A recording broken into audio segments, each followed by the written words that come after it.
Lo estamos grabando para luego sacarlo en un CD especial a la calle. Si tú pones en el aire ciertos movimientos, estamos presos todos.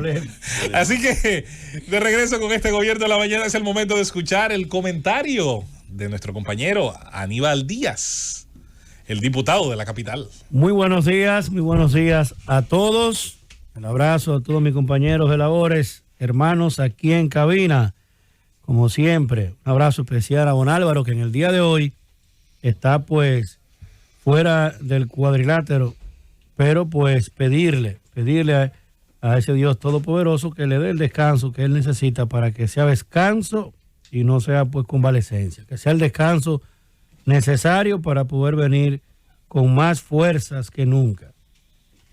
Decíamos, y la verdad es que sustraerse del debate presidencial, del debate social, del debate político y económico al que estamos abocados por el momento que estamos viviendo, es bueno remitirnos al contexto de la toma de posesión del presidente, por ejemplo, Leonel Fernández en el año 2004.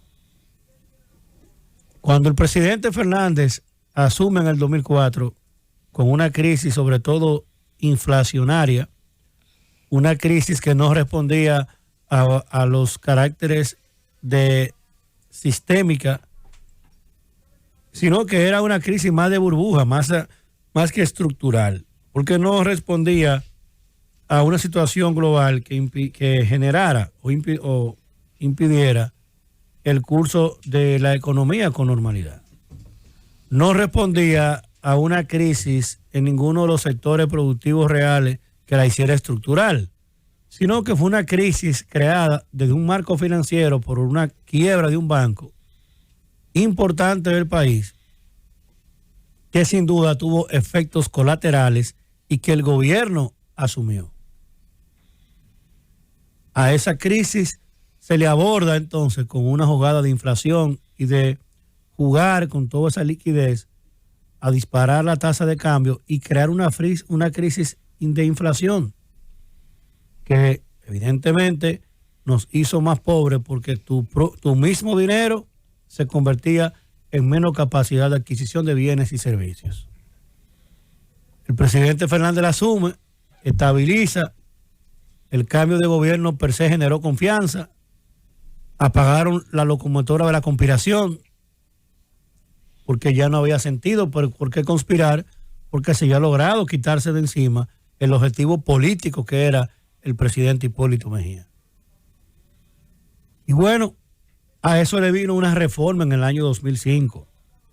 Una reforma que el presidente Leonel Fernández impulsó sin haber tenido una razón estructural, sino una razón local de ese momento. Y asumió el hecho, inclusive con un ritmo importante de endeudamiento, sin que fuese un endeudamiento que tuviera la necesidad en mantener el Estado de frente de pie, sino para generar más gasto y darle a su gobierno una visión distinta. Recuerden al gobierno 96-2000, que fue un gobierno más austero, que quizás en términos históricos debe ser el mejor gobierno que hizo Leonel Fernández. Incomprendido por la población, con altos niveles de, digamos, de austeridad en cuanto a la corrupción. Y tuvimos un modelo 2004-2008 en el que se prendió la locomotora del gasto, en el que se prendió la locomotora del préstamo. Pero no era que teníamos un país en crisis, un mundo en crisis, no, sino que se decidió gastar más y hacerse rico un grupo. Llega la reelección del 2008, el mismo librito, tomar más prestado, gastar más y hacer a más gente más rica. El deseo de cambio estructural del país aún se consolidaba. Y recuerden cómo Hipólito Mejía llegó a durar un año estando al frente de las encuestas. Recuerden que Vanilo decía que era un palo encebado que estaba subiendo.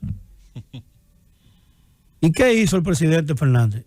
Que le metió un brazo económico e hizo ganar al presidente Medina sobre la base de un gobierno que se volcó a crear condiciones para que ese partido pudiese arrebatarle el triunfo.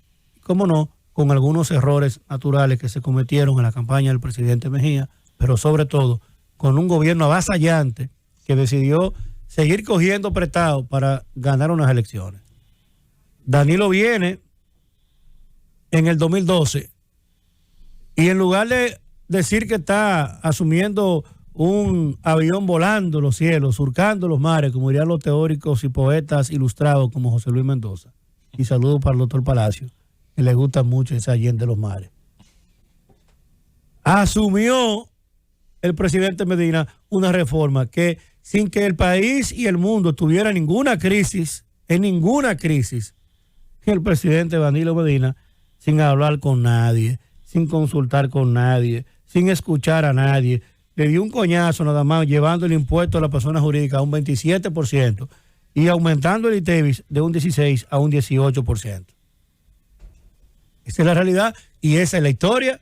Eso no lo puede rebatir nadie, eso está ahí. El presidente Danilo Medina jugó su rol y le salió bien. Pudo reelegirse y hacer lo que le dio su gana con todo. Ahora encontró un país de frente que se fue hartando de ese modelo de no escuchar. La gente señalaba los casos de corrupción y yo recuerdo una frase frente a un perínclito de ese mismo mundo, al bigotudo, donde él dijo, pero ¿cuál corrupción? Que yo no la veo. Que me digan. Bueno, a la semana se la señalaron. Y la verdad es que esa es la historia, eso está ahí. Esa es la historia. El presidente Luis Abinader, ¿qué recibe? Recibe un país con un claustro en Italia, con un claustro en Canadá, con un claustro en Rusia, con una ciudad de Nueva York, para no decir Estados Unidos, sino nosotros que tenemos a Nueva York como un vector económico. Y el que no lo crea, que revise cuántos son las remesas y de dónde vienen.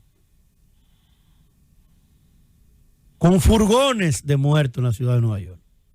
Aquí llamó el doctor La Antigua y terminó llorando, que no lo creía lo que estaba viviendo el mundo. Y esa ciudad, eso está ahí, eso fue lo que recibió Luis. Y en ese momento era oportuno hacer una reforma. Había necesidad de buscar más dinero, pero ¿de dónde diablo iba a buscar? ¿Cómo tú creas más impuestos en un momento que está el país cerrado? Lo que teníamos negocio, duramos 7 meses sin poder abrir negocio y pagando renta. 7 meses. Esa es la verdad. Esa es la verdad.